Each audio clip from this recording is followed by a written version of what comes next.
It started like any other government hearing, except it wasn't. The flags were neatly ironed, the microphones were polished, and every single seat in the gallery was filled. But this wasn't just another courtroom. This was televised live from a federal courthouse in D.C. with millions of eyes watching. The topic, $200 million in unaccounted education spending from the state of Florida. The stakes, public trust, federal oversight, and the political future of one of America's most polarizing figures. And there he was, Ron DeSantis, not behind a podium, not in campaign mode, but seated alone at the witness table. He wasn't technically on trial, but the moment he entered, it felt like he was in control. He nodded to the press, smirked at the committee, even adjusted his microphone like he owned the room. As the hearing began, he didn't answer questions. He redirected them. He interrupted at will. He even joked at one point, saying, "Some folks just don't understand Florida priorities." The courtroom chuckled. The camera panned across members of Congress amused, some visibly frustrated. And then she walked in.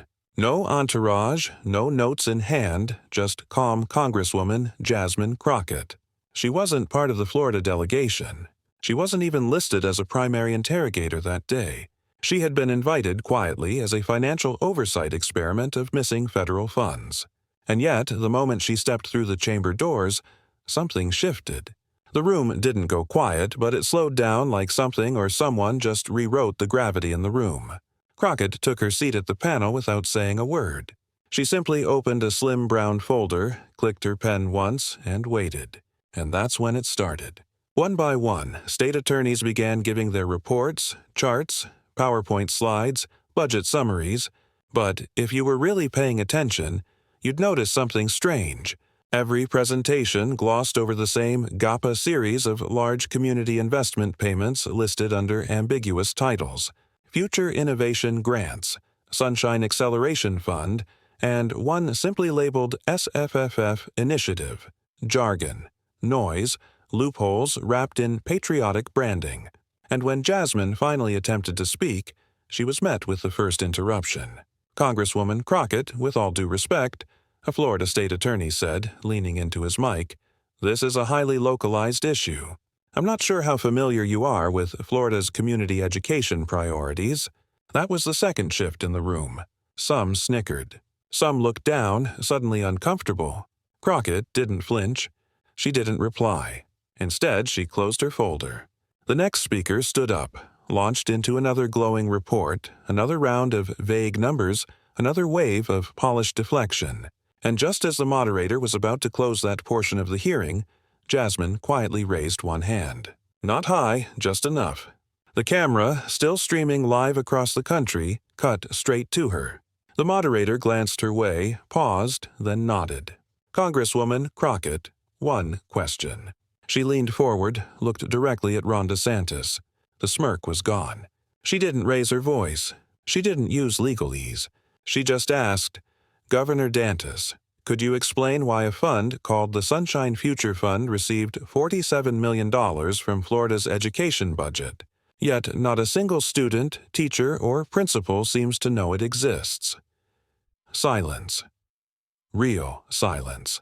Not the kind where people wait to speak, but the kind where even breathing feels too loud. Dantis blinked, shifted, shuffled through papers, and said nothing. The question was still hanging in the air, and no one Juanino on-eared to answer it. Ron DeSantis kept flipping through his documents like the answer might be hiding between paper clips.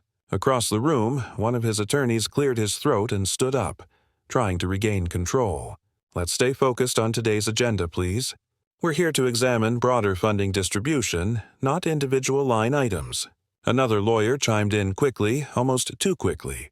"Yes, and context matters. The Sunshine Future Fund is part of a long-term economic development initiative.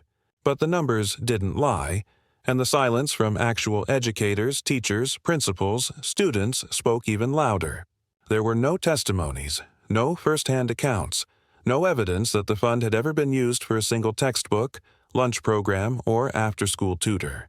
Just red tape and vague promises. Every time Jasmine tried to speak, another voice would jump in. A new slide, a deflection, an explanation wrapped in too many acronyms. At one point, she leaned toward her microphone, preparing to address the committee, but was cut off again, this time by a polished man in a navy suit, his tie the same color as the Florida state flag. "Congresswoman," he began with a rehearsed smile. "As I said earlier, this isn't just about dollars and cents. It's about understanding Florida's educational climate, something I'm not sure you're familiar with." That was it, the dig. The moment he labeled her an outsider, someone who couldn't possibly understand because she didn't belong. There were no objections. No one on the panel pushed back. They just moved on. It was a strategy as old as power itself. Talk long enough, use big enough words, and hope the truth dies quietly. But Crockett didn't leave. She didn't raise her voice. She just listened and watched. Because while they were busy talking around the issue, she had already found the center of it. The slush fund wasn't just real. It was protected by silence, by procedure, by the illusion of local context no one could quite explain. And the more they interrupted her, the more obvious it became. They weren't defending Florida's schools. They were defending each other. Jasmine Crockett sat still. No tapping, no sighing, no raised eyebrows, just silence. While attorneys traded jargon and sidestepped accountability, she stayed quiet.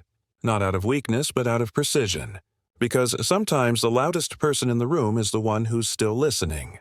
She waited, and when the final attorney leaned back, satisfied with his talking points and buzzwords, Jasmine raised her hand. Not to speak over anyone, not to interrupt, just one motion. Clear, calm, intentional. The moderator hesitated. He looked around the room. No one objected, so he nodded. "Congresswoman Crockett, you may proceed." That's when the room shifted. The camera operator, positioned just behind the judge's bench, instinctively zoomed in. Viewers across the country leaned forward. Some watching from classrooms, some from government offices, and some from break rooms in schools that hadn't seen a budget increase in years. Jasmine leaned toward her mic. Not a single paper in front of her, no slideshow, no grandstanding, just one question. She turned slowly to face Ron DeSantis, still seated at the witness table. His arms were crossed, his chin raised until she asked. "Governor Dantis," she began, her voice steady, "could you explain why a fund called the Sunshine Future Fund received $47 million from Florida's education budget, yet not a single school, teacher, or student has ever heard of it?" And just like that, the entire hearing cracked. Dantis blinked. Then again, he reached for a file, opened it, flipped a page, then another. No answer, no defense, just rustling paper and a growing silence. His attorney shifted uncomfortably, mouthing something to the aide beside him. No one spoke. No one even coughed. The moment was live. No cuts, no edits, no spin. Jasmine didn't follow up. She didn't push. She just watched him. The question wasn't a trap. It wasn't theatrical. It was the kind of question that doesn't need volume because truth speaks for itself. For a moment, it felt like the room had stopped breathing. Ron DeSantis kept flipping pages. First slowly, then faster, like the answer might magically appear if he just turned one more sheet. It didn't. The folder in front of him was full of charts, talking points, but none of them explained where $47 million had gone, or why no one in Florida's education system had ever heard of the fund it was sent to. Behind him, one of the lead attorneys from Florida leaned forward and whispered something to another. The other just shook his head. Another aide, barely 25, sweating through his blazer, stood up as if to say something, then sat right back down. The weight of the question was too heavy. Even the moderator didn't know what to do. He glanced left, then right, searching for someone, anyone, to move the hearing forward. No one did. And in broadcast studios across the country, the live commentators fell quiet for nearly 8 seconds. Nothing but the soft hum of the courtroom speakers could be heard. No analysis, no defense, no attempt to spin it, just silence. Because when power is cornered by the truth, words suddenly lose their strength. Somewhere backstage, a staffer gestured frantically at the broadcast producer, asking if they should cut to commercial. They didn't. They couldn't, because the country was watching and everyone wanted to see what Dantis would say next. He didn't say anything. He looked up at Jasmine Crockett, then down again. She never blinked. She didn't smile. She didn't interrupt the silence. She let it live. Because sometimes the most devastating moment in politics isn't a takedown. It's a pause. When the truth is so clear, even the lies are too afraid to speak. The silence inside the courtroom didn't stay there. It exploded online. Within minutes, clips of Jasmine's question flooded every major platform. On X, formerly Twitter, journalists scrambled to transcribe her exact words. One reporter posted, "Breaking Rep Jasmine Crockett just asked Dantas where $47 million in education funding disappeared to. No answer, no defense, just silence number. Where's the money?" That hashtag caught fire. In under an hour, it was trending across all 50 states. Teachers reposted it with photos of broken school supplies. Parents shared videos of overcrowded classrooms. Even high school students began stitching together TikToks comparing budget reports to real-life conditions in their schools. The disconnect was now undeniable and the anger impossible to contain. By noon the next day, 3 major newspapers had launched parallel investigations. One outlet published an exposé revealing that the Sunshine Future Fund, the mysterious recipient of the $47 million, wasn't educational at all. It was a political action committee, a quiet one, not registered under Dantas's name directly, but deeply tied to several of his former advisors, campaign staffers, and donors. Its mission advancing state-level innovation, its spending record, billboards, private consulting, event venues. Not a single dollar traceable to a school, a teacher, or a student. And when asked for comment, the fund's listed contact disconnected their phone line. What began as one question had now become a full-blown national investigation. Cable news anchors debated it live. Members of Congress called for an audit. And in Florida, local reporters began knocking on doors trying to find anyone who had ever heard of the fund. No one had. Even principals who were supposed to benefit from those innovation grants said they'd never received a memo, let alone a dollar. The illusion had shattered because this wasn't about party lines anymore. It wasn't about blue or red. It was about trust. And what happens when the people discover it's been quietly traded away? And while some tried to defend the governor, citing technicalities and forward-looking initiatives, the public had already made up its mind. You can't lose $47 million without someone noticing. But you can bury it long enough until the wrong person asks the right question. She didn't gloat. There was no gotcha moment, no raised fists, no camera-ready soundbite. Jasmine Crockett simply stood up, gathered her folder, and looked across the room one last time. Ron DeSantis was still seated. His team was still silent.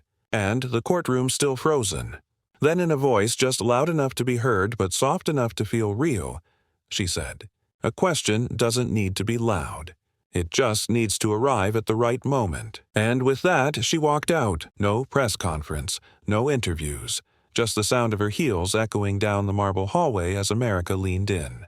The clip of her question had already gone viral, but that line, that one sentence, was what sent it into history. Within 48 hours, the video had been viewed more than 10 million times. Not because it was dramatic, but because it was true. Teachers reposted it, saying, "We've been asking about funding for years." She asked once and the whole system froze. Parents shared it with captions like, "Finally, someone speaking for the people who've been ignored." And students young, frustrated, overlooked, began remixing the audio over classroom footage of broken desks, overcrowded halls, and outdated textbooks. The impact wasn't just emotional. It was political. 3 separate congressional subcommittees announced formal inquiries into the Sunshine Future Fund and all entities tied to it.